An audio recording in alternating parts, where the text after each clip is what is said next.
তেজপুৰ বিশ্ববিদ্যালয়ৰ দুৰ্নীতি সন্দৰ্ভত ছাত্ৰ মুক্তি সংগ্ৰাম সমিতিৰ সংবাদমেল শম্ভুনাথ সিঙৰ নেতৃত্বত কোটি কোটি টকাৰ বিত্তীয় অনিয়ম হোৱাৰ অভিযোগ শীঘ্ৰে শম্ভুনাথ সিঙক নিলম্বনৰ দাবী তুলিছে সংগঠনটোৱে পুথিভঁৰাল নিৰ্মাণৰ নামত 6 কোটি ফাৰ্নিচাৰৰ নামত 15 কোটি প্ৰকল্প নিৰ্মাণৰ নামত 7 কোটি টকাৰ দুৰ্নীতিৰ অভিযোগ ছাত্ৰ মুক্তি সংগ্ৰাম সমিতিৰ বিশ্ববিদ্যালয় অনুদান আয়োগৰ পৰা অহা 20 কোটি টকাৰ বিত্তীয় অনিয়ম সংঘটিত কৰাৰ অভিযোগ উত্থাপিত হৈছে মুখ্যমন্ত্ৰী হিমন্ত বিশ্ব শৰ্মাই শম্ভুনাথ সিঙক সুৰক্ষা দি অহাৰ অভিযোগ ছাত্ৰ মুক্তি সংগ্ৰাম সমিতিৰ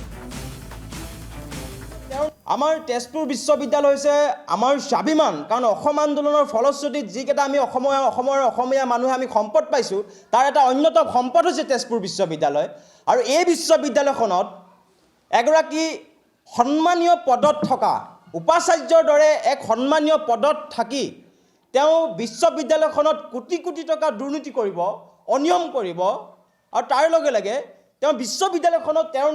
নেতৃত্বত অৰাজকতা চলি থাকিব এই কথা অসমৰ ৰাইজে কেতিয়াও মানি নলয় এই অভিযোগ তেজপুৰ বিশ্ববিদ্যালয়ৰ ছাত্ৰ ছাত্ৰীসকলে শিক্ষকসকলে আৰু কৰ্মচাৰীসকলে ৰাজহুৱাকৈ তেওঁলোকে কেন্দ্ৰীয় চৰকাৰলৈ প্ৰেৰণ কৰিছে অসম চৰকাৰে প্ৰেৰণ কৰিছে কিন্তু এই মুহূৰ্তলৈকে ইমান ব্যাপক হাৰত হৈ থকা দুৰ্নীতি সম্পৰ্কত কেন্দ্ৰীয় চৰকাৰে এই মুহূৰ্তলৈকে তেওঁলোকে স্থিতি স্পষ্ট কৰা নাই অসমৰ মুখ্যমন্ত্ৰীগৰাকীয়ে এই মুহূৰ্তলৈকে তেওঁলোকৰ স্থিতি স্পষ্ট কৰা নাই আপোনালোকে ভাবক এখন বিশ্ববিদ্যালয়ত যেতিয়া পুথিভঁৰালৰ নামত প্ৰায় 6 কোটি 50 লাখ টকা ফাৰ্নিচাৰ ক্ৰয়ৰ নামত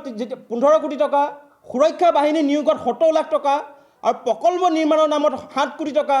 সেমিকণ্ডাক্টৰ সামগ্ৰী ক্ৰয়ত 1 কোটি 50 লাখ টকা উপাচাৰ্যগৰাকী দেশ বিদেশৰ ভ্ৰমণৰ নামত তেওঁলোকে প্ৰায় 50 লাখ টকা 49 লাখৰো অধিক টকা তেওঁ যধে মধে ব্যয় কৰাৰ লিখিত অভিযোগ তথ্য সহকাৰে অভিযোগ আমাৰ তেজপুৰ বিশ্ববিদ্যালয়ৰ ছাত্ৰ ছাত্ৰীসকলে আৰু শিক্ষক সমাজে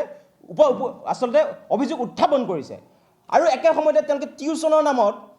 1 কোটি 56 লাখ টকা ছাত্ৰ ছাত্ৰীৰ সক্ৰিয়তাক লৈ 51 লাখ টকা চিকিৎসাৰ নামত 30 লাখ টকা পৰীক্ষাগাৰৰ নামত 56 লাখ টকা ছাত্ৰাবাসৰ নামভৰ্তিৰ নামত 2 কোটি টকা পৰিবহণৰ 1 কোটি টকা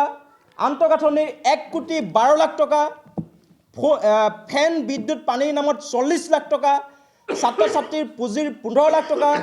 বিভিন্ন বিভাগৰ উন্নয়ন পুঁজিৰ 2 কোটি 56 লাখ টকা আৰু বিশ্ববিদ্যালয় অনুদান আয়োগৰ ইউজিচিৰ পৰা অনুমোদন হোৱা 20 কোটিৰো অধিক